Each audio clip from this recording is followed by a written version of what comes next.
Did you see what they did over in Next Land on the new version of NXT? They just did it a little later than we were saying. It wasn't the first match, it was the second match, but we could see this coming down the road. Braun Breaker is the new NXT champion. And that's probably the only thing, and this is no disrespect to Tommaso Ciampa, who carried this thing and has carried the previous match with and has done a fantastic job. But that's the only thing they've done with NXT since Vince and Bruce and whoever else got their grubby little fingers on it that I agreed with. The only change they've made was making this guy the champion. What is it? What's this year's WrestleMania? 38? I'm not sure because they stopped using numbers for a few years. So but now that it's two nights, is it 38A and B? That kind of takes the edge off there too. He'll be the main event in WrestleMania 40. You think? Well, if this is 38, he should be if they don't mess it up. It could be sooner than that, just because they don't have star power.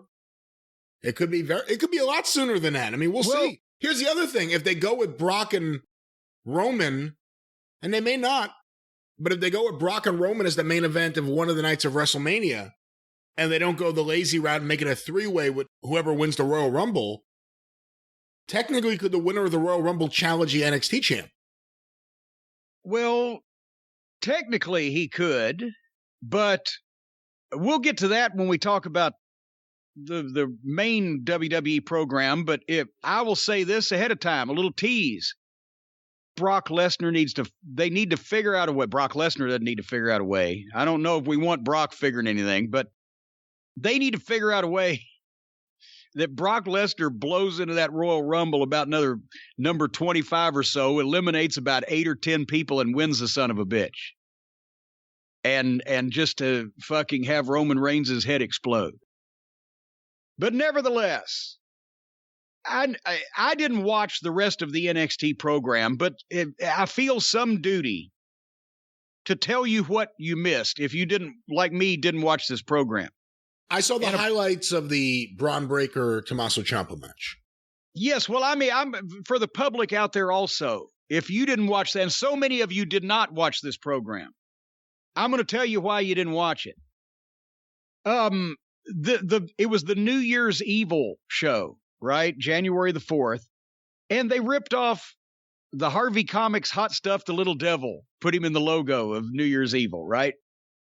The opening match for the Cruiserweight title, Carmelo Hayes against poor Roderick Strong. And I had no interest in seeing Roddy do a job, and I knew what was going to go on here.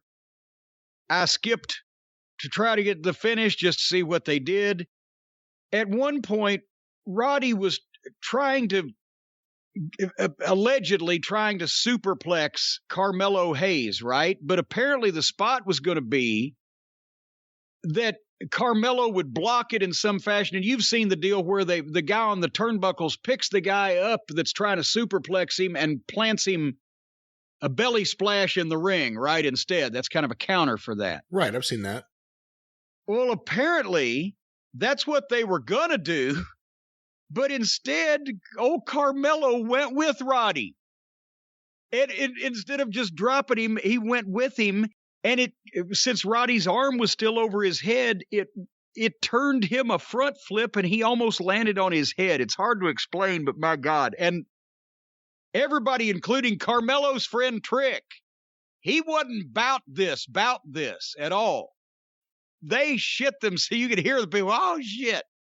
And then Carmelo that landed on his head, he put his arm over Roddy for a 2 count. I guess Roddy's calling it audible, like cover me or something, right? And then he has to tell the guy, apparently Carmelo was supposed to still be on the turnbuckles and leap off as Roddy was getting up and leg drop the back of Roddy's head, and that was his finishing move. But after that fuck up, Carmelo just went to the top rope on the other side, and Roddy got up and he hit him with it. Boom, 1, 2, 3. But that was a little high spot there. But otherwise, that was first half hour of the show. And, poor Roddy, as I said. AJ Styles has been sent down to the minor league to work with Grayson Waller, of all people. This kid looks like if if they were redoing the Porky's movies of the 80s, this would be like the preppy rich kid wearing the sweater. He's just so clean cut and he looks like he's 18 years old. Tommy Turner? Tommy Turner would be just as good as anybody. And basically they had a long scripted conversation with each other. And then Grayson Waller perpetrated the single worst up and over that I've ever seen in a professional wrestling ring. Do you know what I'm talking about when I say the up and over? Explain. An up and over is when somebody swings, whether a clothesline or a punch, or they've got a bat or whatever, and the other wrestler ducks, but the swinger of the item or the blow doesn't swing in a straight fashion like you would, but goes up and over the fucking guy that ducked for whatever reason to make sure he doesn't hit him, so that it's so fucking phony that you can see through it a mile away. That's an up and over. That's the first thing I would scream at guys at for in OVW or in any type of wrestling training situation, the up and over. And I've told the story before, but briefly, the reason why it registered with me was because the first time I ever worked against Dusty Rhodes in the Superdome, the locker rooms were separate. And at the time, my tennis racket had been taken away legally by Mid-South, so I had a cane. And because I was wearing a tuxedo, because then we needed a gimmick for Dusty. And in the finish, I was going to swing at him. He was going to duck and hit me with the bionic elbow. And I told the referee, I said, please go over there. I've never even met Dusty at this point. I said, please go over and tell him I'm going to swing at his head. Please duck, right? Because I don't do the up and over.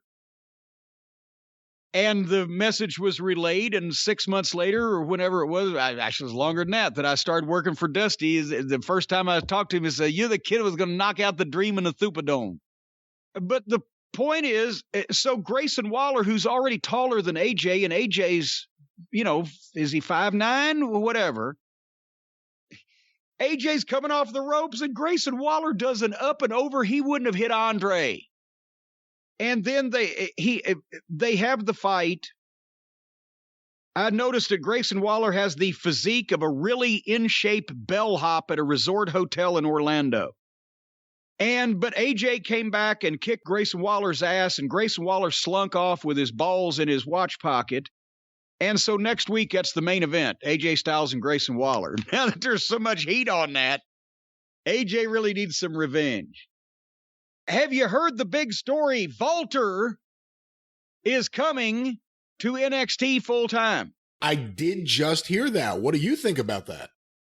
Well, it's about damn time. But now, here's the thing. Apparently, for background, because a bunch of people will try to give it to us if we don't tell them we know it, Walter before didn't want to come to the main roster, didn't want to move to the United States. He wanted to stay at home, whether we've said Germany, I think he's Austrian, but wherever the fuck it is he lives in Europe, he wanted to stay there. And you can't blame him. And he wanted to be a big deal in NXT UK and help there. And that's admirable also.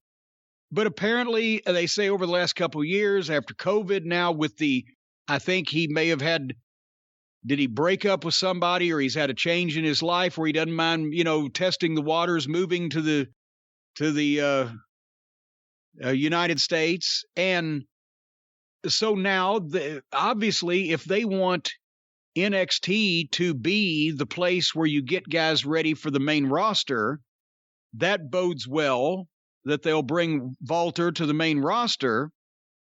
It just depends on what they're going to do with him from here. It was a 6-man tag where he and Imperium were against MSK and Riddle. And so as much as I love Walter, it's the Puddin' Gang of NXT. So I watched the finish and basically on Speed Search. The story of Walter coming was more important than this match itself. But basically, they did their entrance, and they interrupted it after the entrance and did a segment with some of the phoniest backstage girls promo bullshit with 8 or 9 girls in it I've ever seen in my life. And then they come back and have the match. And, if it's MSK and Riddle, flippy bullshit. Walter selling way too much for people that are below his status, but hopefully that will change. If Walter is around Vince very often, and I'll get to that in a second, I don't think he'll be playing with the Puddin' Gang very long, even if Vince has lost his faculties. But in the finish of this, Riddle beat one of the members of Imperium, so he appears in a 6-man tag with his 2 henchmen, and they lose the match to the 2 street urchins and Bro. I don't know, truthfully, whether Vince McMahon, and if I had to bet, I would say he hasn't, whether Vince McMahon has seen the match between Walter and Ilya. Either of them, any of them. And I know people, oh my God, it was on TakeOver and it was on this and that. That don't mean Vince watched it. If Vince wasn't in the arena or actively involved in the production of that program, I know there was shit he didn't watch 20 years ago, and he's a lot older and a lot busier now than he was then. And I don't know whether anybody ever pushed Walter to Vince, for the simple fact of the matter is it could have backfired on him. Because at least Triple H, of course, we're seeing what his opinions mean these days on what he was trying to build, but Triple H obviously saw something in him because they were willing to sign him even though he wanted to stay in NXT UK and only do, a venture out every great once in a while. But Vince, in the old days, I don't know about now, but in the old days was the kind of guy, if he had seen Walter and Ilya, or Walter and, a couple of the other really good matches he's had, and somebody pitched Vince, look at this guy. Look at whether he's an Austrian general or a Prussian general, or he's got the face, and look at the hands, and can you see him dressed up in a military uniform? They would have pitched him because look at that face, or the Rocky villain, if he dies, he dies. Anything in that vein, Vince would have been the kind of guy then who would say, well, let's do it, pal. Well, but he doesn't want to move over here. He only wants to work. Well, get him or fuck him. That would have been a potential thing that Vince would have said. If Vince had liked him enough from what he saw and liked the sales pitch, it would have been get him over here and let's do this, or fuck him, we don't need him. That's what you ran the danger on. So now the question is, has Vince completely lost all the taste that he used to have? Is anybody going to sit him down and say, look at what these 2 guys did and look at what this guy's capable, and listen to the interviews with the accent and you see the facials, and really go to town on selling Walter to Vince? Or is Vince now looking for what Nick Khan thinks a modern-day wrestling fan or might want to see, or a modern-day wrestler might look like? Is that why we got so many MSK-looking motherfuckers? Who knows? But if he's here and if he's in NXT, if somebody at least had set the old Vince down and said, here's 5 minutes of highlights of what these guys did with this, look at this fucking guy with this little guy. You could put this on fucking SmackDown on network television and watch this display of violence, and it will get this guy over, and his promos, and dress him up and make him that arrogant. Vince at one point had a hard-on for Alexander Carolyn in the 90s, The Experiment. He wanted to do the ultimate foreign menace, a fighting machine. So if somebody with access to Vince that wants to can go in and sit down and say, look at this fucking guy, then if Vince decides to go with it, he'll go with it. But if it's far enough gone that they don't even want a violent wrestler, then I don't know, he's a lot more of an SS general than he is Colonel Klink at Stalag 13. So Walter doesn't need to be entertaining. He needs to be a violent fucking individual. I'm not even sure if they're looking for that anymore. What do you think? One of the few matches that I could think about and get excited about is Walter versus Rex Steiner. And oh, yes. If this is a road to that, I'm happy with it. I don't know how it's going to work. You know, we still don't really understand what NXT is right now. All of Paul Levesque's guys are gone. We could say Paul Levesque's gone pretty much from NXT. I mean, Sean's still there, I guess. But maybe, and I'm not saying it'll be good, but maybe this will be reshaped into a developmental show the way Vince has been convinced he should see it. And it'll be guys like this and then a bunch of crap. We don't know, but Walter stands out in that company like a sore thumb. And I hope they don't mess him up. I hope they don't put him in some, you said like they put him in a military outfit. I hope if they did something, I hope it was only that, because I could see a whole lot worse. We got to show that he's funny. Well, yeah, no one wants. The death. That'll be the death, because once that people are seeing this guy regularly, keep fear of him in their minds if he does anything funny, and he doesn't do that at all in his matches, because I've said he's the smartest guy at working his style that I've seen today. He doesn't do anything that he shouldn't do. If they start making him, that's the fucking death knell right there. Anyway, we shall see about our friend Walter. But Walter was followed up by a women's triple threat match for the title between these three individuals. Cora Jade, who is apparently 5 feet tall and about 90 pounds and came out on a skateboard, rode it better than Johnny Ace used to. Raquel Gonzalez, we know her. She's 6 feet tall easily. She came out on a motorcycle.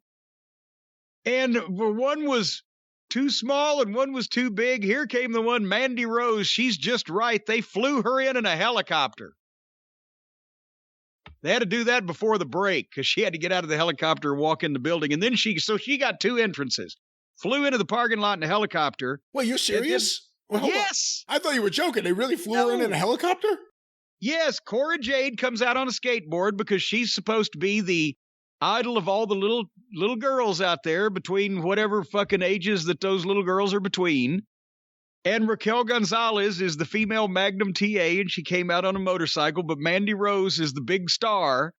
So they flew her in a helicopter and then had a little GoPro camera of her in the helicopter looking like, shit, is this thing going to land okay? And then she gets another sexy entrance down the aisle. This all took for fucking ever. Ever. And so anyway, zipping ahead, bell to finish after all those entrances, it was still 15 more minutes of the match, and then it was done. Who won? Who cares? Because the next thing was Andre Chase in the ring in a long segment, trying to give Von Wagner a scholar. Remember, Von Wagner is the son of one of the Beverly brothers. Is it Wayne Bloom? Yeah, Wayne Bloom. Wayne Bloom. I'm going to go out on a limb here and say that they have probably already corrected this issue, I would think, in this young man, but he's obviously had a pituitary gland issue because of the protruding, what is it? The eyebrow bones, the bones under the eyebrow, the brow, the protruding brow. You can't look away from it. He looks like a fucking a Gorn or a fucking Romulan. Yeah, it's like Wayne Bloom made love to a Frankenstein mask. Well, come on now. Don't insult his mother. His mother probably had nothing to do with this. I meant Karloff, excuse me.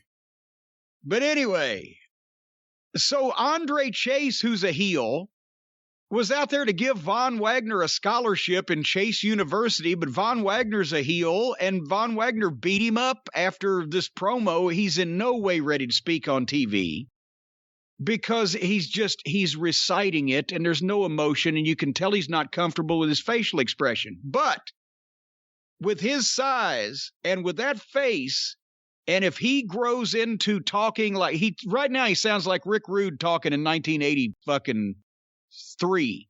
If he grows into Rick Rude talking in 1987, you're going to have something here. I can see where they have high hopes for him, but I don't know if I'd like to see him a lot on TV right now nationally, but for all the reasons we've discussed with everybody. What was it? Scotty Too Hottie said green against green on national TV is a recipe for disaster. You're on the internet here lately. But both these guys were heels. This made no sense. And then Von Wagner goes out in the crowd and starts pulling fans over the railing and beats up a bunch of planted fans, and they tried to actually work a riot. But what? Wait, hold on. Yes. I didn't hear about any of this. Yes, helicopters and riots? Yes, there was a section of guys, and the guy that was standing there first that got pulled over and beat up looked like a better independent wrestler than the people doing jobs on AEW television this week. And then the guys, nobody came over the rail until he was ready for them. And he's beating up a bunch of people in the crowd, supposedly, and then security comes and wrestles him off, and then he later on in another segment, about 15 minutes later, he's being walked out of the back. Like it would take that long if it was bad fake. But the Ciampa Breaker match, that's what anybody that was watching this, that's what they wanted to see. The rematch for the NXT title, Ciampa and Breaker. They fooled us the first time. I thought they were just going to pull the trigger on it right away, but instead they put Ciampa over and they waited and they did the freshen up business in the War Games, and it's been better for Braun Breaker because he's even better now, and it's scary how quick he's getting good. And they gave him both the long walks in the back, and then the match was commercial free. So again, the WWE, one thing you cannot take away from them, even if sometime they refuse to do it, is that they know how to do the little things, the things that make a big match seem like a big match, or just the little television production things, or they don't just waste shit and make it unimportant when it could be made important. So they built, and they still had 14 minutes on the air when the entrances started, and then I'm pretty sure that I don't know that they've done an overrun over the last several weeks, have they? Not that I'm aware of. Because they did here, and that made it even better. So anyway, a lot of people mentioned Braun Breaker comes out for his entrance. There's a big gold X in the aisleway, and he gives it the big boot and kicks the X in half. Like they're killing the black and gold brand. I got news for you. I was done before he kicked the X. But again, Braun Breaker, Rex Steiner, he's got an incredible game face. You believe that he's fired up. He's like a Goldberg. He's firing himself up for real. He's like his father. He's kind of fired up, and or his uncle. And every once in a while, they might get carried away. That's the danger of a guy this fucking massive and strong, but it adds to his unique look and attitude. And Ciampa, again, has a unique look. It has the same qualities. You believe him. He's got a game face. He's serious. He believes it himself. They did the introductions, the female ring announcer trying to do the deep voice. It's and a female referee for this was a visual buzzkill, because how dangerous can these guys be? But I couldn't help but noticing what you pointed out on the show last week or whenever. No weight, no hometown. Introducing the challenger, Braun Breaker. That's so flat. Yeah.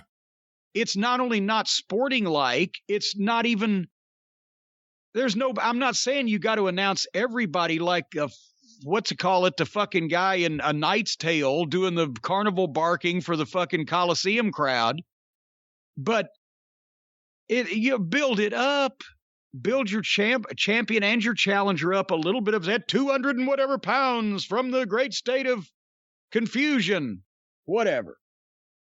So they opened up with a hot spot, and Steiner is letter perfect. He's so strong, but the difference is, like Dr. Death Steve Williams, he can show the strength by applying it to real wrestling moves and settings. Like Dr. Death wasn't the world champion bench presser, but he could press a 300-pound fucking guy over his head multiple times in the ring. He could show his strength in a wrestling setting.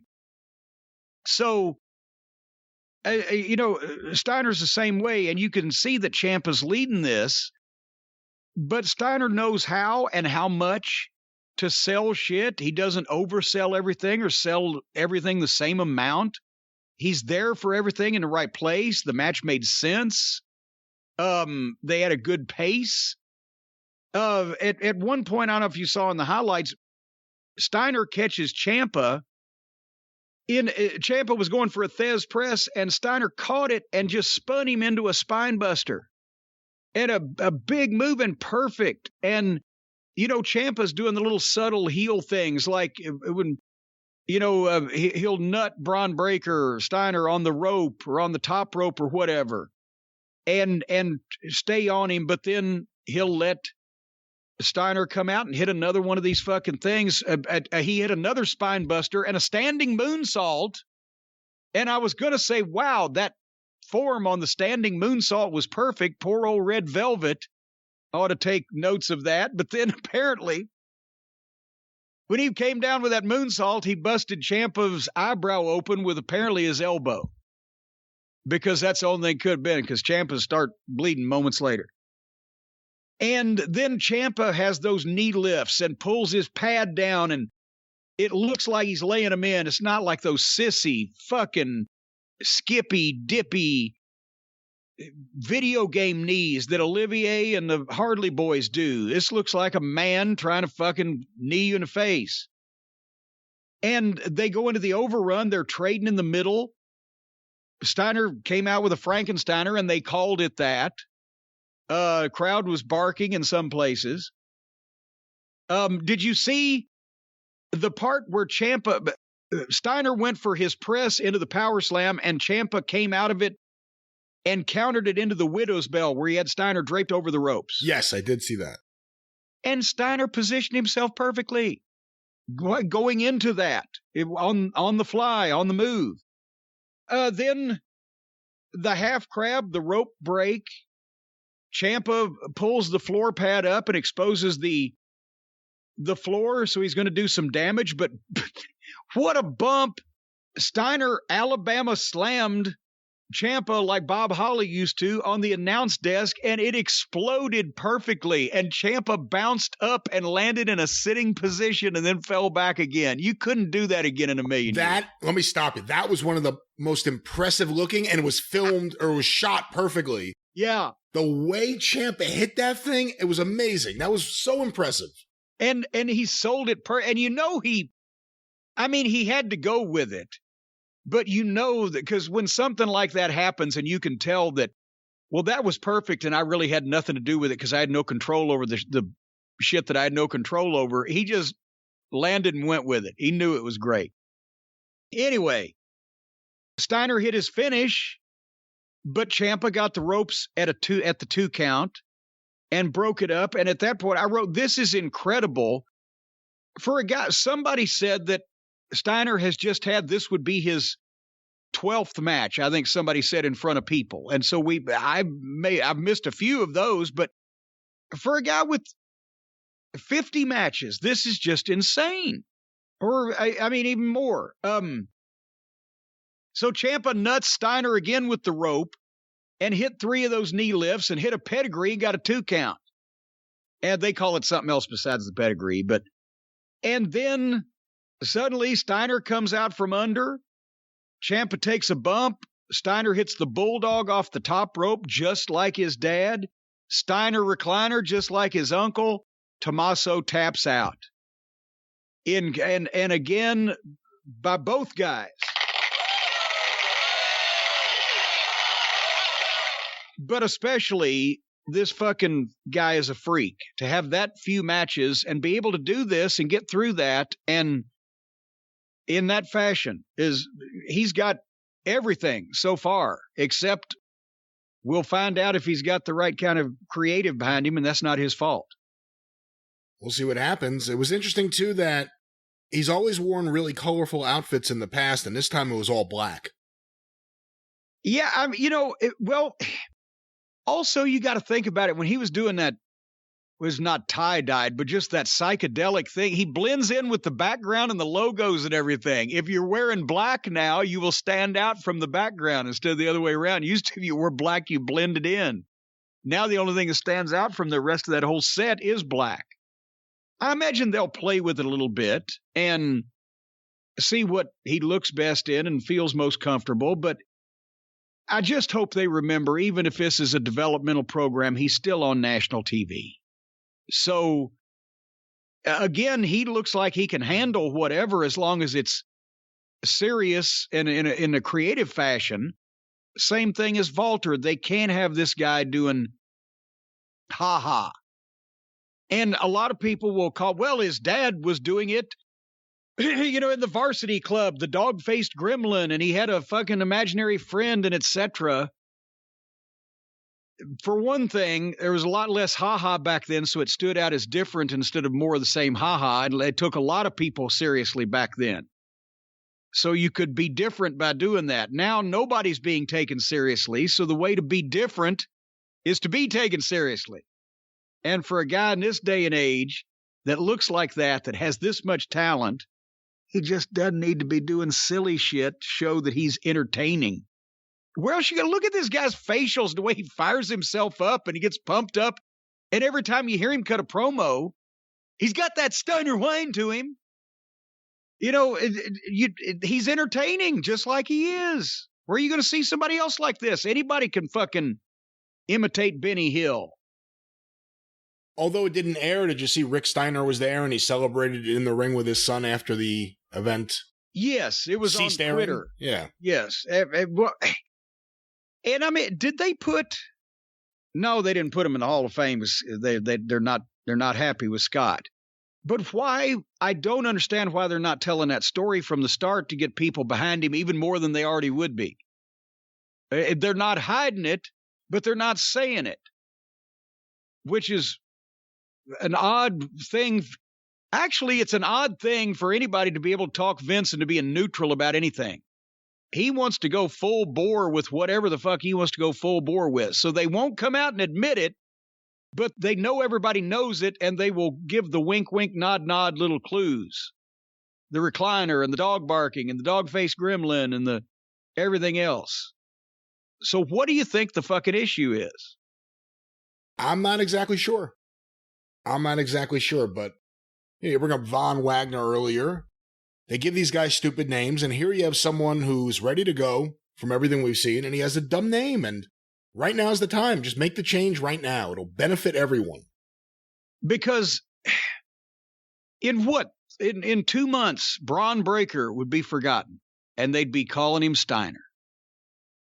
And that would significantly help, because again, the name test. Do you want, in the main event of WrestleMania, whatever the fucking number is, Roman Reigns versus Rex Steiner, or Roman Reigns versus Braun Breaker? It just sounds phony. One of the Marvel Comics heroes or supervillains that didn't quite make the cut, and somebody swept up after Stan Lee one night and got the idea. But anyway, right now, Brian, good old Braun Breaker Rex Steiner is the undisputed reigning and defending NXT champion, and you've got to imagine that after that match and that great performance, he must have slept like a king. Oh, of course, after that match. Absolutely. And I'll tell you what, folks, you can sleep like a king, like a Steiner, or even like a Breaker. You don't even have to win a championship. You don't even have to press slam anybody. All you have to do is just lay down to sleep in your brand new Helix mattress, because the folks at Helix Sleep have a mattress that is designed for you no matter what your body type, no matter what your sleep preference. Why would you buy a mattress made for somebody else? Because with Helix, you're getting a mattress that you know will be perfect for the way that you sleep. If you sleep on your stomach or on your side or on your back, they've got a mattress. If you sleep standing up in the corner, just get one of these bad boys, lean it up against the wall, and just lean back. However you sleep. But they don't recommend that method to get your sleep. There used to be a guy that took naps leaning up on the front porch, and that lived down from my grandfather in Duck Run, Kentucky. And sometimes little neighborhood children would just come up and they liked him. They just put an apple in his hand while he was standing there. He was asleep, but he was leaned up against the front porch, so he was kind of standing there.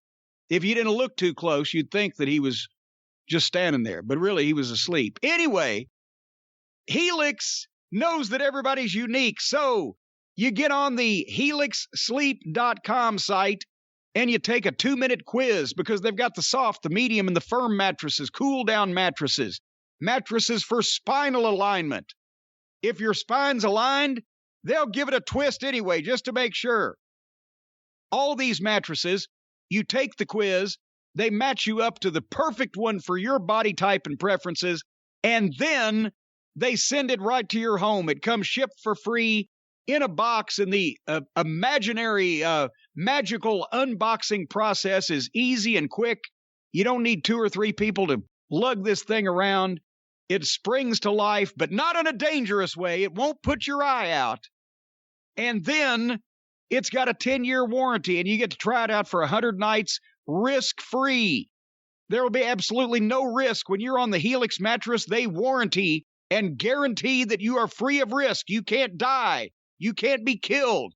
Nothing bad could happen to you as long as you're touching the Helix mattress. Once you get up off this mattress, well, then your risks begin again, and they cannot cover you. Right, Brian? Wait, what? You get to try it out for 100 nights, and it's risk-free. That means as long as you're on the Helix mattress, you are free of risk. Nothing bad can happen to you. You're See, not that's what I thought you said. That's what I thought you said. The ceiling can't fall in on you. Well, it could. A plane can't land on your house. You can't have a heart attack. You could. It's like death takes a holiday. As long as you're on the Helix mattress, you are risk-free. But if you get off that mattress, even if you stop touching it for 1 second, shit's on. Anything can take place because you're back in the risk land again. Ladies and gentlemen, you have no risk of injury just because you're not touching a Helix Sleep mattress. And for the record, Helix Sleep does not prevent you from any deadly injury that would be caused by, let's say, a plane landing on your house. There are certain things out of the warranty. There are certain things they don't cover against. But when it comes to a good night's sleep, they are the one you want. 10-year warranty, try it out for 100 nights. They're risk-free. All right. But they'll even pick it up for you if you don't love it. And if you're still alive and had nothing bad's happened to you, then you'll be there when they come and they'll pick it up and take it away. And they'll think you're assholes because it's a beautiful mattress. It's just something wrong with you, the reason why you don't like it. But anyway, Helix even has financing options and flexible payment plans. If you can be flexible with your payments, so can they. So a great night's sleep is never far away. And right now, folks, Helix is offering up to $200 off all mattress orders and 2 free pillows for our listeners, just the important people, the ones that listen to us, our chart-topping programs at helixsleep.com/JCE, HELIX, sleep.com/JCE, up to $200 off all mattress orders and 2 free pillows, helixsleep.com/JCE, and you'll be fairly safe on these mattresses. Even no matter what Brian says. I said you'll be safe on the mattress. I mean, when it comes to good sleep.